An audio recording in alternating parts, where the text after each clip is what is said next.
Hello, mga kamaster, maraming salamat po sa lahat ng tumatangkilik ng The Secretly Rich Man, Gerald Crawford Story. Paki-follow and subscribe mga master para sa mga susunod pang mga kabanata. Isa pala akong rich kid. By 2 years is body. Kabanata 71. Tumalikod si Gerald at walang pakialam na tumingin kay Xavier. Xavier, syempre hindi ko nakalimutan ang mga sinabi mo. Sa katunayan, ito ay dahil sa iyo na iparamdam sa akin na may pag-asa sa aking buhay sa panahong iyon. Alam mo ba, handa kong ibigay sa iyo ang lahat sa oras na iyon. Gayunpaman, ikaw ang nakipaghiwalay sa akin. To be honest, nasasaktan pa rin ako hanggang ngayon. Sana lang ay maging maayos ka palagi. Magiging pareho ito sa hinaharap. Dapat kang magpatuloy sa iyong buhay. Hindi na posible para sa kanya na makipagbalikan kay Xavier matapos maranasan ang mga bagay na nangyari sa mga nagdaang araw. Hindi ito pambahay, at sinasadya niya itong tame time. Sa wakas ay kumalma si Xavier matapos marinig ang mga salitang ito, at ang kanyang mukha ay namula ng pula. Minsan, mayroong isang batang lalaki na mahal siya at handang isakripisyo ang lahat para sa kanya. Nako, nais niyang humingi ng ginhawa. Ngayon pa lamang, hindi nang ahas si Xavier na sabihin na mahal niya si Gerald ng buong puso. Sa oras na iyon, nais lamang niyang makahanap ng isang batang lalaki na handang gustuhin siya. Nang maglaon, nakita niya na maraming mga batang babae kahit na ang mga hindi kasing ganda niya ay nakakita ng napakagwapo at mayamang kasintahan. Sa makatuwid, ang puso ni Xavier ay humina. Narinig lamang niya ang tungkol kay Yuri Lowell noon ngunit hindi siya kilala. Sa gayon, natukso siya nang magmaneho siya ng BMW at huminto sa harap niya upang tanungin siya para sa isang petsa. Walang laban si Gerald para sa kanya, nakaramdam siya ng bahagyang pagkabalisa nang nakipaghiwalay siya kay Gerald, ngunit ang sakit ay nawala kaagad nang makatanggap siya ng isang Apple mobile phone mula kay Yuri. Ngayon, lumabas na si Gerald ay isang mayamang pangalawang henerasyon, isang nangungunang klase ng pangalawang henerasyon doon. Talagang pinagsisihan ito ni Xavier. Natalo siya sa pinakamahalagang tao. At sinabi na ni Gerald ngayon, hindi na siya makakabalik sa kanya. Pakiramdam niya ay napahiya na parang hinuberen at itinapon sa mga kalye. Sige, nakuha ko na. Namula ang mga mata ni Xavier. Kinuyom niya ang mga kamao at sinabing, Gerald, huwag mong kalimutan. Hindi kita hahayaang tumingin ka sa akin ng tuluyan. Hahayaan kitang tumingin sa likuran ko balang araw. Susuklian ko ang lahat ng kahihiyang ibinigay mo sa akin ngayon. Pinunasan ni Xavier ang kanyang luha at pinandilatan siya na mata pagkatapos, pinunit niya ang kanyang damit sa trabaho at itinapon ito sa kanyang mga paa, umalis kaagad pagkatapos.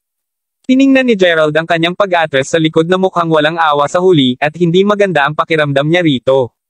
Parehas din, inaasahan niya na magiging maayos ang kanyang ginagawa. Walang inaasahan na mangyari ito, at si Jane, na nagdusa ng sampal ng wala, ay hindi naglakas loob na sabihin kahit ano sa ngayon.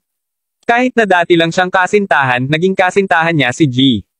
Gerald noon. Tiisin lang niya ito nang hindi gusto. Hindi nagtagal ay dumating sila sa silid. Si G. Harrison ng Bureau of Commerce at si G. Henderson ng Bureau of Education ay sadyang dumating upang makilala si Gerald ayon sa pagkakabanggit para sa pamumuhunan sa ilang mga rehiyon pati na rin ang ilang mga proyekto para sa edukasyon ng mga bata, tulad ng pagbuo ng isang pangunahing paaralan, at inaasahan nilang makakuha ng tulong mula sa Mayberry International Inc.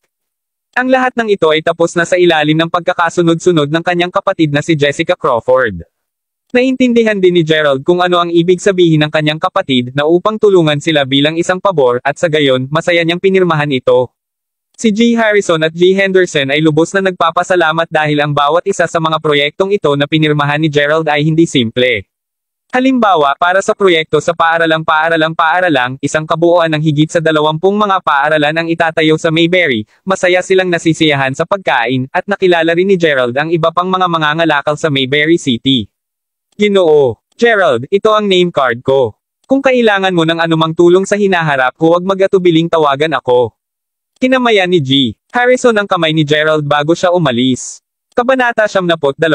Hindi niya kailanman inaasahan na si G. Gerald, na isang pinakamataas na klase na mayaman na tao, ay napakahina. Ibang-iba ito sa naisip niya. Bukod dito, inalok siya ng huli ng malaking tulong sa oras na ito. Para sa kanyang bahagi, alam ni Gerald na hindi pa rin siya masyadong palakaibigan, ngunit hindi siya nagmamadali, at alam niyang maglaan siya ng oras. Ginoo Gerald. Naghahanda na si Gerald na umalis na ang mga panauhin. May exam siyang dadaluhan bukas kaya kailangan niyang bumalik at magsanay muli. Naglalakad si Jane na may namumulang mukha sa oras na ito. Kanina pa siya sinampal at medyo nakakahiyang harapin niya si Gerald ngayon. Naawa rin si Gerald sa kanya. Ang magandang nakatatandang ito ay palaging naging mabangis kahit na halos sumuko siya sa huling pagkakataon. Oo, may kailangan ka ba? Tanong ni Gerald. Parang ganito yan. Wala akong shift sa hapon. Sa makatuwid, uuwi na ako ngayon. Gusto mo bang ihulog kita sa universidad dahil sa parehong direksyon ang patungo natin? Sadyang sinubukan ni Jane na makalapit kay Gerald. Maliban sa pagkakaroon ng isang respeto kay Gerald, si Jane ay mas matapang din sa kanya matapos malaman na siya ay napaka-down to earth at introverted. Kung tutuusin, kung nagkaroon siya ng magandang relasyon kay Gerald, maaaring magkaroon siya ng pagkakataong maging kapareha niya. Kahit nakasarian lamang siya, handa si Jane na gawin ito. O sige, sumang-ayon si Gerald nang hindi masyadong nag-iisip. Masama ang pakiramdam niya dahil kinailangan niyang tiisin ang kahihiyan ng sinampal ni Xavier ngayon lang. To put it bluntly, ito ay dahil din sa kanya. Tuwang-tuwa si Jane nang marinig ito at nagmadaling pumunta sa sasakyan.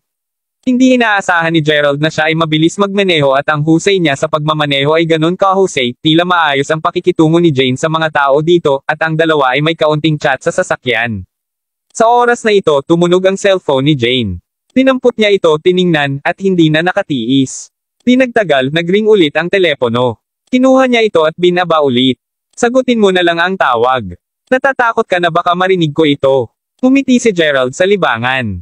Namula si Jane. Hindi. Bakit ko naman gagawin? Wala akong sikreto na may tatago kay G. Gerald. Kasiyahan kita kahit anong gusto mong makita o marinig.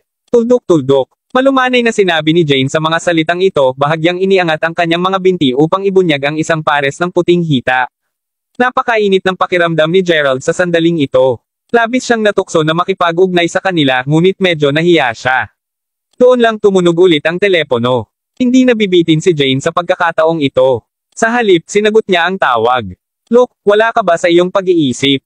Bakit mo peren ako tinatawagan? Nasabi ko na hindi dahil sa yaman mo iniwan kita. Imposible para sa ating dalawa. Mayroon na akong nasa aking puso. Mabuti pang maghanap ka ng iba at magpatuloy. Mayaman ka kaya maraming mga babaeng nakapaligid sa iyo. Mariing binaba ni Jane ang telepono matapos niyang magsalita. Sinadya niyang magsalita ng napakalakas. Una, nais niyang sabihin kay Gerald na hinahabol siya ng isang mayamang lalaki, ngunit hindi siya isang tao na minamaliit ang mga dukha. Pangalawa, sinusubukan niyang sabihin kay Gerald na siya ay walang asawa, kaya magagawa niya ang anumang gusto niya sa kanya. Sayang hindi pa kumilos si Gerald. Kailangan ba niyang gumawa ng hakbangin? Tulad ng paghihintay ng dalawa para sa bawat isa na kumilos muna, ang kotse ay dumating sa gate ng University of Mayberry, at ang $7 milyong na Benz na natural na nakakaakit ng maraming tao. O sige, bumaba na tayo dito. Nakita ni Gerald ang tingin ng mga estudyante. Kung sila ay nagpunta sa karagdagang, tiyak na sila ay stared sa pamamagitan ng mas maraming mga tao, at ito ay magiging napaka hindi komportable. Gayunpaman, nanatiling tahimik si Jane sa sandaling ito. Nakasimangot siya at tumingin sa mga kalalakihan at kababaihan na nakatayo sa gate ng eskwelahan bago nahihiyang bangulong, Mr. Gerald, maaari ba kitang ibagsak ng mas malayo o dapat kaming magmaneho sa labas? Huwag ka lang bumaba dito, mangyaring. Ha, bakit? Kabanata 73. Sinulyapan ni Gerald ang ekspresyon ni Jane at napagtanto na may mali. Pagkatapos ay tumingin siya sa direksyon na tinitingnan ni Jane at medyo nagulat siya. Mayroong dalawang lalaki at isang babae. Ang isa sa mga kalalakihan ay tila isang taong mataas na lipunan at isang Maserati ang nakapark sa harap niya. Kasalukuyan siyang nakikipag-usap sa iba pang lalaki at babae, at sa sorpresa ni Gerald, kilala niya kapwa ang lalaki at babae. Si Danny Sanders mula sa iisang klase at si Jack Ellen Lay, ang kasama ni Alice Bradford. Nako, kailan sila naging mag-asawa? Nagulat si Gerald. Gayon din parang alam din sila ni Jane. Bigla silang nakita ng lalaki at mabilis na tumakbo papunta sa sasakyan ni Jane sa kaba. Damn! G. Gerald, hindi kita pinagagalitin. Pinagalitan ko lang ang lalaking iyon, si Luke Evans. Hindi ko akalain na nandito siya. Hindi lang siya aalis. Si Jane ay medyo nenes. Ang balak niyang akitin si Gerald ay naging maayos na. Sa kasamaang palad, kailangan lang niyang masagasaan si Luke sa sandaling ito. Sa kabilang banda, nakuha ni Gerald ang isang magaspang na pag-unawa sa issue. Si Luke dapat ang humanga kay Jane. Gayunpaman, hindi siya ginaasto ni Jane. Ang hindi alam ni Gerald ay medyo may pakiramdam pa si Jane kay Luke, ngunit iyon ay bago pa niya nakilala si Gerald. Sa oras na ito, naramdaman ni Gerald na medyo magiging awkward ang bumaba ng kotse nang makita niya sina Danny at Jack Ellen na naglalakad papunta sa kanila na nakangiti. Aba, mas mabuti pang bumaba ka at makausap sila. Hihintayin kita sa sasakyan. Pagkatapos nito, maaari mo lamang akong ihulog sa may pintuan ng dormitoryo. Napakamot ng ulo si Gerald. O sige, Gerald. Tumugon si Jane at bumaba ng sasakyan. Look, bakit ka nandito? At gayon din, bakit mo ako patuloy na tumawag ngayon lang? Ikaw ay kaya nakakainis. Talagang inis si Jane. Jane, hindi ko rin inasahan na makikilala kita rito. Nandito ako upang ibalik sa universidad ang pinsan ko at ang kasintahan. Naalala ko sinabi mo na madalas kang bumisita sa iyong alma mater. Dahil dito, tumawag ako at nais kong hilingin sa iyo na lumapit ka. Ngumiti si Luke at nagpatuloy, Jane, ipakilala kita. Pinsan ko ito, Danny. Junior siya. Ito ang kanyang kasintahan, si Jack Ellen. Galing siya sa broadcasting faculty at junior din. Hoy, hipag. Ang ganda mo. Sa totoo lang talagang namangha si Danny nang makita ang maganda at sexing si Jane. Tumawa tuloy si Jane. Sino ang hipag mo? Hindi ako girlfriend ni Danny. Nais lamang ni Jane na talakayin ito at ang kanyang ekspresyon ay hindi magiliw. Nagulat si Danny. Nararamdaman na niya ngayon pa lang nang marinig ang usapan sa pagitan ni Jane at ng pinsan niya, ngunit ang lamig talaga ng tono ni Jane. Hindi tulad ng sinabi ng pinsan niya. Ang mga kababaihan ay ganito, kailangan nilang palayawin. Gayunpaman, ang kanyang ugali at ekspresyon ay hindi tama na nagpapahiwatig na mayroong mali. Hindi na kailangang palayawin siya. Gayunman, naramdaman ni Luke na bahagyang nakakurot at pilit itong tinatakpan. Mabilis siyang ngumiti at sinabing, tama na, Jane. Itigil ang paggawa ng kaguluhan.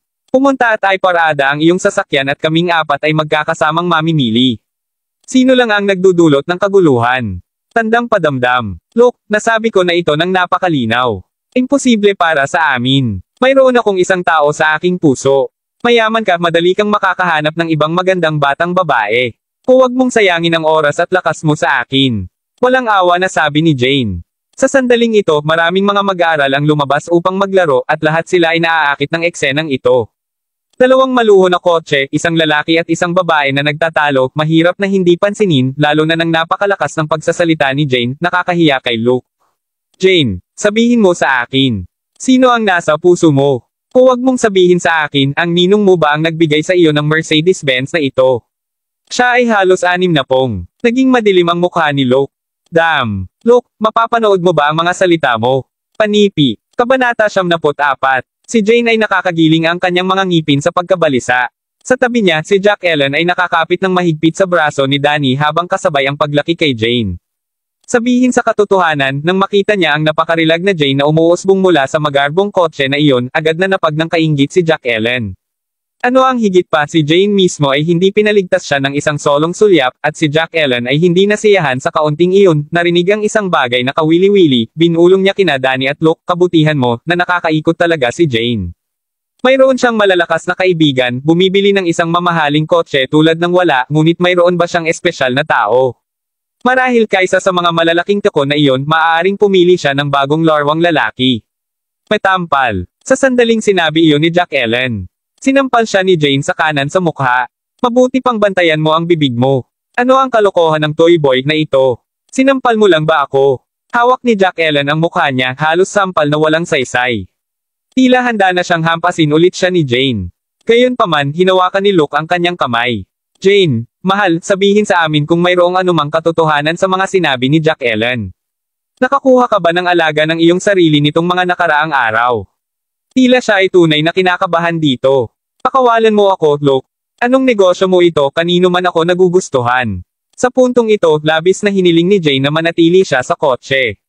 Kahit na nakita siya ni Luke, ang kailangan lang niyang gawin ay ang pagtapak sa gas at magpahinga para dito. Ngayon, nariyan ang lahat ng usapang ito tungkol sa mga tycoon at toy boy. Dumaan siya ng napakaraming problema upang mapagbuti ang kanyang imahe kasama si Gerald, at ngayon, lahat ng iyon ay nasayang. Ngunit kung ganoong kumilos siya sa ganitong paraan, mas natatakot si Luke na maaaring totoo ito. Damit, kung magkano ang pera na ginastos niya sa batang babae na ito. At sa pag-iisip na pinapanatili niya ang isang maliit na bagay para sa kanyang sarili sa gilid. Tandang padamdam. Naupo si Gerald sa kotse, pinapakinggan ang usapan nila. Wala nang masabi. Mahal ni Jane ang pera.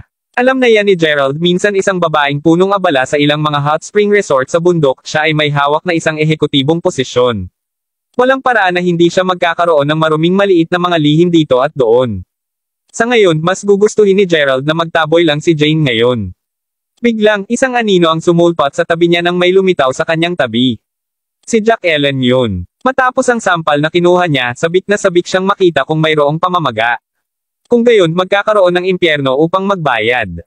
Tulad ng ganoon, ibinauling niya ang kanyang ulo sa ganitong paraan at sa harap ng bintana ng pasahero. Nagpout pa siya ng kaunti upang makita kung ang kanyang mga cute na charms ay nabawasan sa anumang paraan, mabuti, cute pa rin. Kontento namang tumango si Jack Ellen. Pagkatapos isang panginginig ng alarma ang dumaan sa kanya. Sa pamamagitan ng baso, napansin niya ang hindi malinaw na balangkas ng ibang tao. Isang lalaki. Paano iskandalo? Sa ngayon, wala nang iba pang maaaring maging mahalaga. Umisi siya kay Jane at sinabi kay Luke, "Totoo, Luke. Mayroong isa pang lalaki na nakikita niya at siya ay nasa upuan ng pasahero ng kanyang kotse ngayon, masyadong takot upang lumabas sa ilaw." Ito ay tulad ng kung Jack Ellen ay nangyari sa isang buong bagong mundo ng pagtataka. Kung ikukumpara kay Danny, nagmula si Luke sa isang mas mahusay na pamilya. Napaka-impluwensya ng mga ito sa paligid ng mga bahaging ito. Tatanggap na sana ni Jane ang kanyang pagtutuos. Naglingkod sa kanya ng tama. Ramdam ang sakit. Ano? Narinig ito parehong sumilip sa pwesto ng mga pasahero sina Luke at Danny. Dahil ang mga bintana ay tint, alinman ay hindi nagbigay ng labis na pansin sa una o napansin ang anuman. Sa masusing pagsusuri, mayroon talagang isang tao sa loob doon. Hindi nila namalayan, si Gerald ay naglalabas na ng mga wall-to-wall expletives. Para sa pag-iyak ng malakas. Ngayon ay nahuhuli siya sa lahat ng gulo na ito. Nagkaroon siya ng hindi magandang pakiramdam tungkol sa buong bagay na ito dahil sa ngayon, isang karamihan ng tao ay mabilis na lumalaki sa labas ng kotse. Kabanata 75.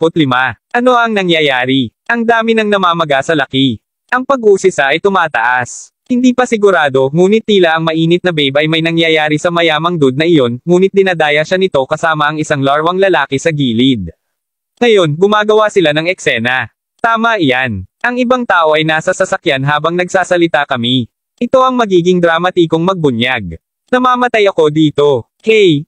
Hey! Kung ako lang ang nasa sasakyan na ngayon. Ang babaeng iyon ay ganap na mabuti. Awu! Marami sa mga taong naruroon ay hindi nililihim ang kanilang pagkainggit. Nakaupo sa kotse, hinahangad ni Gerald na masaktan ang kanyang ulo sa kung anuman. Danny, anong nangyayari? Dalawang figure ang lumitaw mula sa karamihan ng tao. Ang isa, isang lalaki, at ang isa pa, isang babae kapwa lumapit upang sumali kay Danny. Oh, Victor, Whitney, kailangan natin ng tulong dito. Sabi ni Danny. Maikli niyang ipinaliwanag ang sitwasyon, lahat ay nagnanasa ng pansin. Kapag may nangyayari, lalo na sa napakalaking madla na natipon, palaging may mga taong nais na makisali at maging bahagi nito. Kaya ganyan. Sige, lahat tayo ay kaibigan dito. Sama-sama nating lutasin ang bagay na ito. Sino man ang nasa kotse na iyon, maaari kang maghakbang sa labas upang malinis namin ito. Nakasuot ng maskara ng pagkasuklam si Victor. Tama, tama. Lumabas ka para makapag-usap tayo. Tuwang-tuwa na pag-echo ni Jack Ellen. Hindi pwede. Sino sa tingin mo mawala kayong lahat? Napasnap si Jane at saka bumukas ang takong niya, sumugod. Sa rate na ito, ang mabuting pangalan ni Gerald ay masisira. Hindi niya magagawang makabawi para doon. Ngunit lalo lamang nitong nabalisa si Luke nasusunog sa panibugho, nawawalan siya ng katuturan. Jane, hindi ka ba lumayo? Sa isang paraan o sa iba pa, nakakakuha ako ng sagot sa iyo.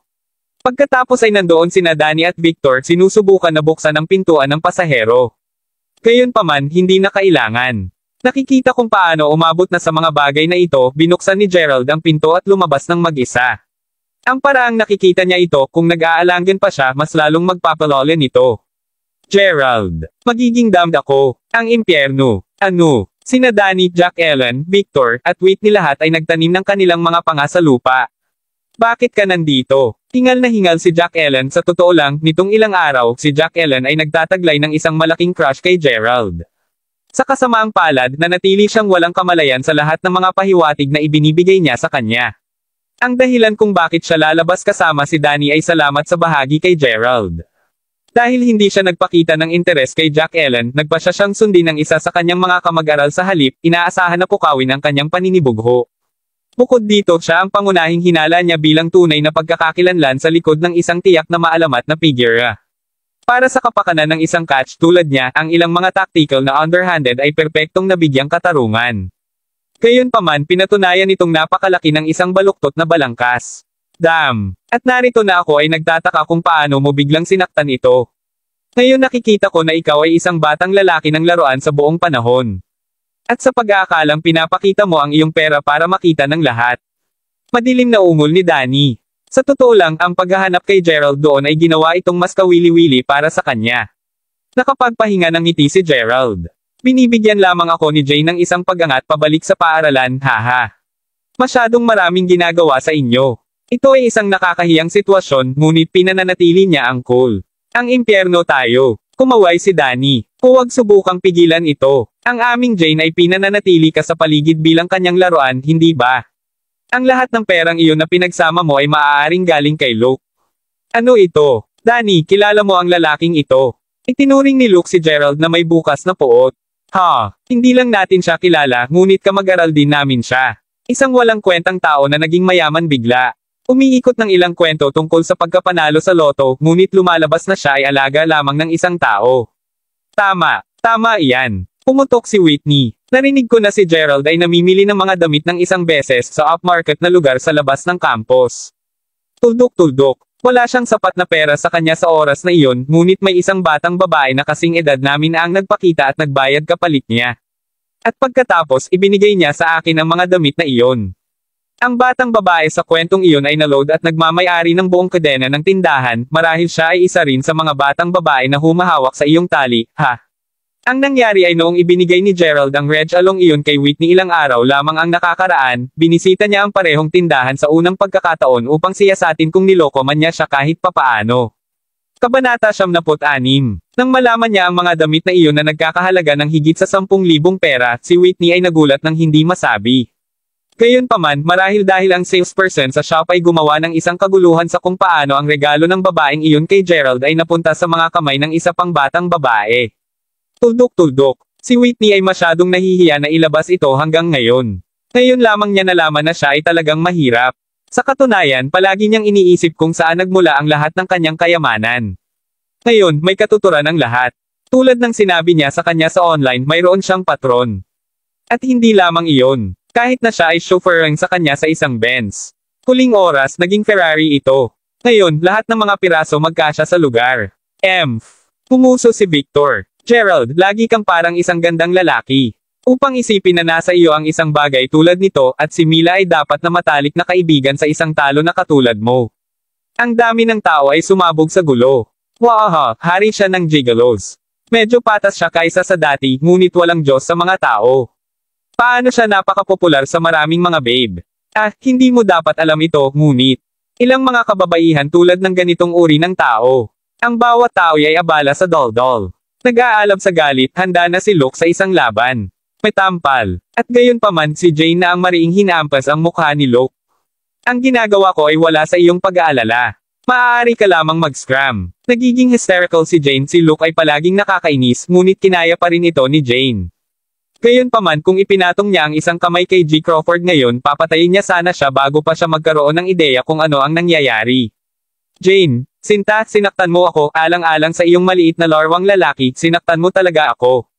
Nagdadalawang isip mula sa kahihiyan, ang kanyang mga kamay ay nakakuyong ng mga kamao habang siya ay tumalikod at tumatakbo palayo. Sa kanyang pag-alis, binigyan niya si Gerald ng isang huling babala. Ang mga tao ay kumukuha ng mga larawan sa kanilang mga handphone ngayon at hindi na siya naglakas loob na magtagal pa rito. Noon nagring ang telepono ni Gerald. Si Elena yun. Ano ang nangyayari ngayon? Hindi na niya alam. Kamusta? Narinig niya pagkatapos ang banayad na boses ni Elena. Ginoo Crawford, nais ko lamang ipaalam sa iyo na ang engranding salo-salo sa pagtatapos ng buwan na ito ay magaganap sa lula ng Heaven's Bounty Cruise Liner. Nagawa na ang mga pagpapareserba kaya kailangan nandoon ka. Nang marinig ni Aiden at ng iba pa na darating ka, labis ang kanilang kasiyahan. Oh, ang bounty ng langit. Magaling yan. Kung gayon, sasunduan kita sa araw, Ginoo. Sunduin mo ako. Hindi na kailangan. Mayroon akong sariling kotse at dapat na akong makakuha ng isang lisensya sa pagmamaneho sa pagtatapos ng buwan na ito. Ipaalam lamang sa akin kung saan pupunta at magmeneho ako roon. Napakabuti. Sa natapos na usapin, nagbitin si Gerald. Pagkatapos nakita niya sina Danny, Jack Ellen, Whitney, at Victor na lahat ay nakatitig sa kanya na may takot. Ang bounty ng langit. Napabuntong hininga si Victor. Pupunta ka sa party na aboard ang Heaven's Bounty Cruise Liner mamaya sa buwang ito. Magmamaneho ka dyan. Gerald, may kotse ka. Hindi makapaniwalang tanong ni Whitney. Ang pangyayaring iyon sakay ng bounty ng langit. Tuldok-tuldok. Kung ang larwang batang lalaki dito ay hindi ganap na wala sa loop, malalaman niya na ang pinuno ng grupo ng Mayberry pati na rin ang lahat ng mga mayayamang bata sa timog ay magpapakita doon. Ang buong internet ay masalimuot dito. Anong uri ng kilos ang ginagawa niya? Sinusubukan lang niyang isave ang kanyang sarili ng ilang mukha. Tingnan mo lang siya. Ang mga natipon na manunood ay ngumisi sa kanya na para bang nanunood sila ng Looney.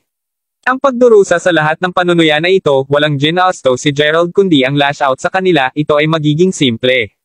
Ang kailangan lang niyang gawin ay maglakad papunta sa parke, makapasok sa kanyang Reventon, at magmaneho ng isang lap sa paligid ng campus. Gayunpaman, hindi iyon ang kanyang estilo. Kaya, sabihin kung ano ang nais mo. Nagpasalamat si Gerald kay Jane at saka umalis.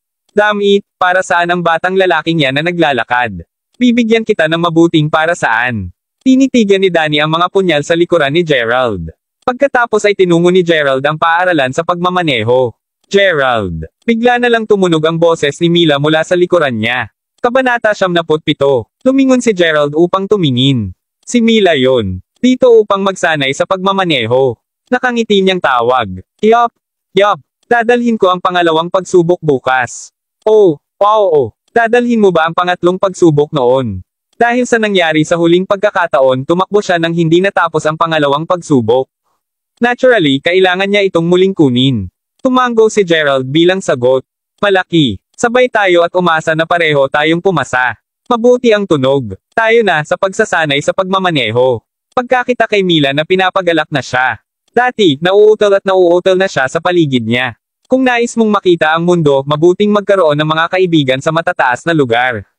Talagang pinalawak nito ang pananaw ng isang tao. Nagsanay sila sa buong hapon at kinabukasan, bawat isa ay nagtungo sila upang kumuha ng kani-kanilang pagsubok. Ang mga bagay ay naging maayos para kay Gerald pareho sa teorya at praktikal na mga seksyon.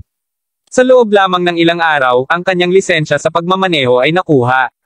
Dahil sa nakipagkasundo siya kay Mila, nagkita sila sa pintuan at sabay na kumain ng pananghalian. Dahil ang kanyang ay isang dobleng pagsubok, natural na lumabas siya ng mas huli sa kanya. Kapag ginawa niya, sigurado na, nandoon si Mila, hinihintay siya.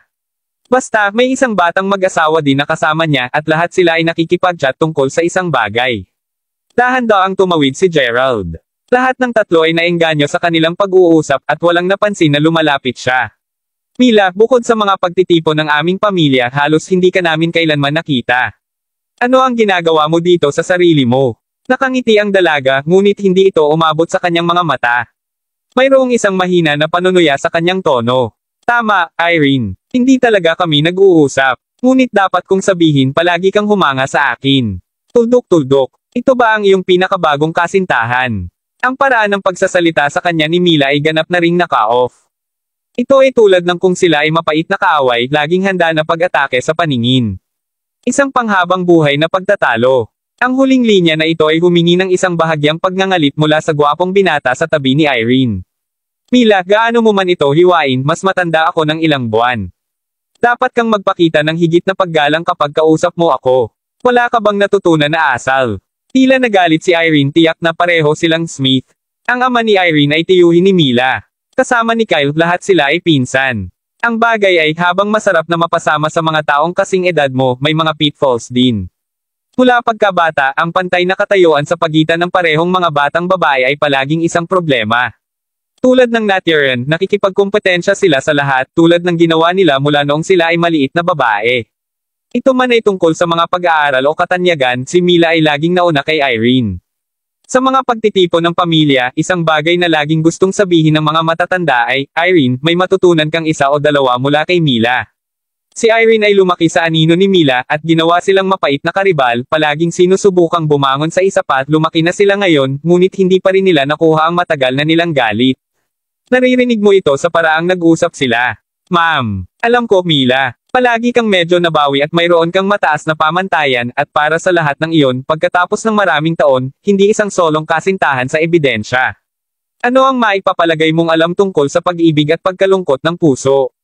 Tumawid si Irene sa mga braso at nagpatuloy sa isang pangutya, narito ka, nag-iisa tulad ng dati. Hindi makatiis si Kenneth na may iwan mag-isa kahit sandali at palaging kailangang may kasama siya.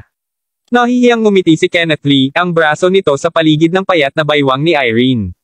Kung tinulungan niya ang talunin ang kinamumuhian niyang kaaway, marahil ay nasa isang magandang kalagayan si Irene upang maikalat ang mga binti para sa kanya. Sa katunayan, ang linya ng pag-uusap na ito ay nagsisimulang magalit kay Mila. Siya ay nag-iisa sa lahat ng ito habang hindi napahanga ng lahat ng may pag-asa na darating. Hindi niya inaasahan na makabangga niya ang kanyang pinsan na si Irene habang kumukuha ng kanyang pagsubok sa pagmamaneho dito, hinihintay ang kasintahan paglalagay ng lahat ng mga uri ng hangin. Kabanata 78. Pagkatapos ng mga taon ng mapait na tunggalian, kahit na ang pinakamaliit na tunggalian ay maaaring humantong sa paputok na kahihinatnen. Si Mila ay nasa gilid na ng pagkawala nito ngunit wala siyang masabi. Mila, kanina pa nakatingin si Gerald sa malayo. Ngayon na natatalo si Mila, oras na upang sumali sa pagtatalo. Ah, Gerald. Napatalon sa gulat si Mila nang makita siya. Hindi niya dapat siya nahuli ng ganito sa kanyang kahinaan sa buong pagtingin. Wow, Mila, sino ito? Tiningnan siya ni Irene pataas baba. Pagkakita ng kanyang simpleng damit, isang ngiti ang namumulaklak sa kanyang mukha. Lahat ng kanyang sariling mga kaibigan ay mga taong kilala. Si Mila sa kabilang banda ay pinapanatili ang ganitong uri ng kumpanya. At ang casual na paraan na tinawag niya sa kanya. Ibig bang sabihin ay may nangyayari sa pagitan nila? Kaibigan ko ito, Gerald. Paano naman ito? Inanunsyo ni Mila ng walang pag-aatubili, at narito ko iniisip na maaaring ito ang iyong bayaw, Irene. Inilahad ni Kenneth ang kanyang kamay upang ipakita ang kanyang relo, isang gininto ang Rolex, sa pamamagitan ng paghamon kay Gerald sa isang sabang. Ngunit kung siya ay kaibigan lamang, hindi bale. Paano yun, Kenneth? Sigaw ni Irene sa sarap. Paano posible na natagpuan ni Mila ang kanyang sarili na kasintahan na siya ay Ice Queen? Bukod, tingnan lamang ang kaibigan niyang ito. Ano ang suot niya? Ang boyfriend ni Mila talaga. Mabilis na inatake niya si Mila, hindi iniiwas ang pag-iisip para sa nararamdaman ni Gerald. Malinaw siya ay itinuturing na kanya bilang mas mababa sa wala. Haha, nakaharap sa mga panlalait na ito, kakaibang nasisiyahan si Mila kaysa sa nasaktan. Gaano ka kamali, Irene? Si Gerald at ako ay higit pa sa mga kaibigan, matatag kami. Sa pamamagitan nito, tumabi si Mila kay Gerald at niyakap ang braso. Ang malambot na sensasyong ito, itinakda nito ang buong katawan na nanginginig. Kaya ngayon siya ay naging kasintahan ni Mila Smith. Ito ay isang bagay na lagi niyang ninanais, ngunit hindi niya kailanman naisip ang kanyang pangarap na totoo dahil sa isang turn ng mga kaganapan. Ito ay isang komplikadong gusot ng emosyon na nararanasan niya ngayon. Samantala, sina Irene at Kenneth ay parehong tulala. Hey, Mila, sinasabi mo lang yan para makabangon sa akin, di ba? Kahit na wala ka sa iyong isipan at nais na makakuha ng kasintahan upang makakasabay ka sa akin, marahil sa paglaon kahit isang asawa na bigyan ka ng magandang buhay, kailangan pa rin niyang maging isang tao, tama ba ako? Hindi tulad ng sa kanya. Nga pala, sa palagay ko hindi ko pa maipakilala ng maayos sa iyo si Kenneth. Siya ang tagapagmana ng negosyo ng pamilya Lee. Alam mo ba kung anong kotse ang minamaneho niya? Isang Ferrari. Sa pamamagitan lamang ng token na ito, Mila, talo ka na sa akin. Namumula sa mukha si Irene ngayon. Kaya, ngayon, Mila, hindi ka pa handa na aminin ang pagkatalo sa akin ha? Ipakita sa akin kung ano ang nakuha mo kung gayon. Makikita natin kung sino ang nakakakuha ng huling tawa. Oo naman, tumanggi na umatras si Mila. Hey, at ano ang ibig sabihin nito? Ang kasintahan kong si Gerald ay isang mayamang tagapagmana sa kanyang sariling karapatan. Hindi lamang niya ito pinalilibot sa kung saan-saan hindi katulad ng mga kasintahan ng ilang tao na hindi mapigil ang magpakitang gilas. Mahigpit na hinahawak ni Mila ang magkabilang kamay ni Gerald. Talagang inilalagay niya ang kanyang sarili doon ngayon. Ahaha, ano, mayaman ang lalaking Gerald na ito. Nagpapanatili lamang siya ng isang mababang profile. Gigil na gigil si Irene. Nakarating ka na doon, Mila, totoong binugbog mo ako sa pagkakataong ito. Sa bagay na ito, tiyak na hindi ako makahawak sa iyo ng kandila. Samantala, ang puso ni Gerald ay napuno ng pag-aalinlangan, ilang sandali ang nakaraan, siya ay namangha sa kung gaano kaseryoso ang isang tunggalian sa pagkabata. Ni isang Diyosa na tulad ni Mila ay maaaring tumaas sa itaas nito. Tinatawag siyang boyfriend niya para lamang ito sa paligsahan kasama si Irene. Gayunpaman, ang huling bagay na sinabi ni Mila ay inabutan siya ng tuluyan ng nakabantay. Mila, alam mo na ba tungkol dito? Naghihirap siya kung paano isiwalat ang katotohanan sa kanyang mga kaibigan, ngunit ngayong sinabi na niya ito mismo, naramdaman niyang inalis ang isang bigat mula sa kanyang balikat. Nagulat tinanong ni Mila, alam ko na ba tungkol sa ano? Tungkol sa akin na isang mayamang tagapagmana. Kabanata 79. Ano ang sinabi mo? Mayaman na tagapagmana, ikaw ba? Hahaha. Masayang nasisiyahan si Irene sa sarili ngayon. Si Mila ay palaging hindi mahawakan, lampas sa maabot ng sinuman na isipin na pipiliin niya ang isang oddball bilang kanyang kasintahan. Ano ang isang moron? Nagtatawanan din si Kenneth. Kung ganoon Gerald, kung maaari akong maging matapang, anong uri ng trabaho ang ginagawa mo? Aling larangan ang nasasangkot sa iyong pamilya? Habang sinabi niya ito, muling itininaas niya ang kanyang relo ng relo na parang nababahala na baka mapansin ng mga tao ang kanyang Rolex. Tinignan ni Gerald ng malamig ang dalawa. Hindi mo karapat-dapat na makinig tungkol sa negosyo ng aking pamilya. Buhahahaha. Nakapikit ang kanilang tiyan, nagtawanan sila. Marahang hinawakan ni Mila ang shirt niya, pinakiusapan na huwag na siyang magsalita. Nasabi niya ang lahat ng iyon ngayon lang dahil nagpanik siya. Hindi niya inaasahan na kunin ni Gerald ang bola at patakbo ito. Alam na alam ni Mila na si Gerald ay nagmula sa katamtamang pamamaraan at palaging binubuli din. Ito ay lamang na siya ay nanalo ng isang loterya sa paglaon. Parin, loterya o hindi, wala siyang malapit sa isang tulad ni Kenneth Lee. Gusto lang niyang panindagan si Irene. Sa halip, napaalala lang nito. Habang ang apat sa kanila ay nakikipagbuno sa kanilang sariling mga panloob na demonyo. Bang! Isang bote ang itinapon sa lupa sa sobrang galit. Wala akong pakialam, wala akong pakialam. Gusto ko lang ng aking lisensya. Nais kong magsimulang magmaneho ngayon. Wala akong pakialam kung ano ang dapat mong gawin basta makuha ko ang aking lisensya sa pagmamaneho. Sumulyap si Gerald. Isang batang babae na nasa edad 20s ay nagtatampo sa kanyang kasintahan at kapwa nakaistilong bihis. Ang batang babae ay marahil ay nabigo sa kanyang pagsubok sa makatuwid ang kanyang kasalukuyang kalagayan. Puminahon ka, Mina. May naiisip ako. Siguro maaari kong hilahin ang ilang mga string at makuha ang lisensyang iyon na ibinigay para sa iyo kahit papaano. Mas katulad nito hindi makatarungan na ang lahat ng ibang mga batang babae ay maaaring makakuha ng kanila ng napakadali. Kahit sino ay maaaring makita na mayroong isang bagay na mali sa aking kotse, kung hindi man paano pa ako mag-screwed sa reverse parking. Tandang padamdam. Kailangan kong mapunta sa iyong Lamborghini Gallardo sa lalong madaling panahon upang makapagpakita ako sa aking dating paaralan. Nawawala sa isipan si Mina habang sinusubukan lang siya ng katwiran ng lalaki. Mahinang bamaantong hininga si Gerald. Ang pamilyar na iyon ay tila pamilyar ngunit hindi niya mailagay ang daliri nito sa sandaling ito lamang. Sean, Mina, masiglang tawag ni Kenneth. Oh, Kenneth, kilala mo ang malaking lalaking kasama ang Lambo? Tanong ni Irene na medyo sinusuklay ang buhok. Oo, si Sean Gerard, ang aking nakatatandang bumalik sa Sunnydale University. Ang kanyang pamilya ay nasa pagawaan ng gatas, sila ay lumang pera. Nang mag-check up ako sa kanya kamakailan, bumili lamang siya ng isang Gallardo ng halos $600,000. Grabe, malinaw na nasisiyahan si Kenneth na pamilyar sa ganoong tauhan. Wow, $250,000 para sa isang sports car. Ang galing. Nakikita ngayon ni Irene ang mga bituin. Ang Ferrari ni Kenneth ay nagkakahalaga lamang ng isang maliit na $100,000 o higit pa. Napaka-sexy ng tunog ng bagong taong ito. Tumagal sandali si Kenneth upang ayusin ang kanyang damit at saka nagmamadaling lumingon para kamusta. Kenneth, kaya ikaw ito. Habang papalapit siya, pinahinto ni Mina ang buhuing nito kaagad at lahat ay nagsimulang makipagpalitan ng mga kasiyahan. Anong pagkakataon? Kung iisipin, maraming taon na ang nakakalipas mula ng pagtatapos, ha? Tingnan natin, narito, mayroon kang Ferrari. Mukhang maganda. Natawa si Sean na Riley. Ano ang kotse ko kumpara sa Lamborghini mo? Oh, tama, nakuha mo na ba ito ngayon? Gusto kong makita ito ng malapitan. Kumapit sa braso ni Kenneth, binigyan ni Irene si Sean ng kaunting ngiti. Nabibilang din iyon bilang pagbati. Kabanata 100. Oh, dapat ikaw ang kasintahan ni Kenneth, Irene. Ang kotse ko ay nandyan mismo, haha. Hanapin ang lahat ng gusto mo, walang espesyal. $250,000, halos wala ng halaga. Matapos mong magawa ang iyong inspeksyon, kumuha tayo ng kagat para kainin. Sa pagsasabi nito, pinangunahan sila ni Sean ng pabiro. Hoy, Mila, ayaw mo rin bang makita ito? Oh, tama, mas mabuti kung hindi, marahil. Kahit na nakita mo ito, hindi tulad ng kayang-kaya ng kasintahan mo ang isa para sa kanyang sarili. Hindi tulad ni Kenneth na mayroong isang Ferrari. Gayon din, Mila, kailangan mo ba ng kaunting paggastos ng pera?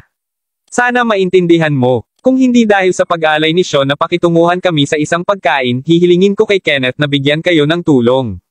Gayunpaman dahil aalis kami ng kaunti kay Sean kung kailangan mo ng pera para sa isang taxi, ang kailangan mo lang gawin ay magtanong. Niyakap ni Irene ang sarili at humajejek. Siya ay ganap na kailangang gumawa ng malaki sa bawat kalamangan. Galing sa iba pa, hindi magugulo si Mila. Ngunit ang batang babae na ito, na palagi niyang binugbog sa lahat ng mga bagay sa mga nakaraang taon, na sa wakas ay nasasakop ito sa kanya tulad nito, ito ay nanggalit sa kanya hanggang sa kanyang buto. Sino ang may pakialam? Walang nais na makita ito, gayunpaman. Naglalaway ng apoy si Mila at hihilahin lang sana niya si Gerald kasama niya. Tingnan natin. Biglang iminungkahi ni Gerald na kinuskos ng ilong ang kanyang ilong. Una, naramdaman na parang nag-uusisa si Mila na makita ang Lamborghini na ito mismo, at tiyak na ayaw niyang lumakad palayo pa rin sa ibabaw ni Irene. Pangalawa, gusto mismo ni Gerald na makita ito. Interesado siyang gumawa ng paghahambing laban sa kanyang sariling Lambo. Higit sa lahat may isang bagay na pamilyar sa dalawang iyon, sige, tingnan natin ang lahat. Ngunit kaibigan lang ni Sean si Kenneth, huwag asahan na gagamutin din niya kayo. Humisi si Irene. Inakay ni Gerald si Mila patungo sa lahat sa sandaling ipinikit niya ang mata kay Gallardo na iyon, isang alaala ang bumalik sa kanya. Hindi nakakagulat na naramdaman niya na parang nakita niya sila dati. Ang dalawang ito ay kasama ng salesperson na iyon noong si Gerald ay namimili para sa kanyang kotse. Ang batang babae ay nakasuot ng mabibigat na make-up sa oras na iyon. Ngayon, kailangan niyang kumuha ng isang pagsubok kaya't siya ay nakasuot lamang ng magaan na make-up. Iyon ang dahilan kung bakit nabigo siya kaagad na makipag-ugnay. Naalala niya ang batang babaeng ito na si Mina na nakaupo sa kotse, tumanggi na lumabas. Haha, anong maliit na mundo. Sinasabi ko, masasabi mo talaga na ang sports car na ito ay nagkakahalaga ng higit sa $250,000. Ito ay simpleng kamahalan. Iba pa, Sean, pupunta ba tayong lahat sa sasakyan mo mamaya? Naiinggit si Irene. Walang problema. O Kenneth, nandito ba ang mga kaibigan mo? Napalingon si Sean nang mapansin niya sina Gerald at Mila. Siyempre, ang napansin niya ay hindi si Gerald, ngunit ang nakapagpapasigla, nakakaakit, at iba pang makamundong kagandahang nagngangalang Mila. Napakaganda kahit na higit sa isang hitsura kaysa sa kasintahan ni Kenneth, si Irene. Ho, ito ang aking nakababatang pinsan at ang natalo sa tabi niya ay ang kasintahan niya. Maalab na anunsyo ni Irene. Ibinigay niya ang partikular na diin sa salitang kasintahan na para bang nais niyang ang bawat isa ay magbayad ng pansin sa katotohanang iyon. Nakita ko, umiti ng husto si Sean at umakbay upang makipagkamay kay Mila. Napahawak sa hindi nakatagong pagnanasa sa kanyang mga mata, umatras siya sa kanya. Ang pagkakamay ni Sean ay naharang ni Gerald sa halip. Kamusta ka? Arg. Napakunot ang noo ni Sean, inis na nakikipagkamay sa kaunting hugis. Medyo nakakunot, sinulyapan niya si Gerald ng saglit. Paano ka ang impyerno? Ikaw na naman. Agad niyang nakilala si Gerald at tumayo doon na natigilan. Sa katunayan, nanginginig siya sa hindi paniniwala. Hindi na si Gerald ay pangit ng anumang panukala, ngunit idikit siya sa isang karamihan at magkakasama siya, lalo na sa mga uri ng damit na karaniwang isinusuot niya. Hindi siya ang nakakaakit-akit na uri ng tao. Sa sandaling ito lamang nakita ni Sean ang kanyang presensya dito at naparalisa sa pagtuklas na ito. Ito ang G. Crawford na naglagay ng halos 3 milyon para sa isang kotse nang hindi napapalo ang isang pilikmata. Aba, G. Crawford. Napakasarap na makita ka ulit. Masiglang kinamayan ni Sean ang kanyang mga kamay. Ano? Tumawa si Irene. Sean, ano ang tawag mo sa kanya? Maraming salamat mga ka-master sa walang sawang pagsusubaybay. Isang like, share, and subscribe naman dyan mga ka-master. Abangan ang susunod pang mga kabanata.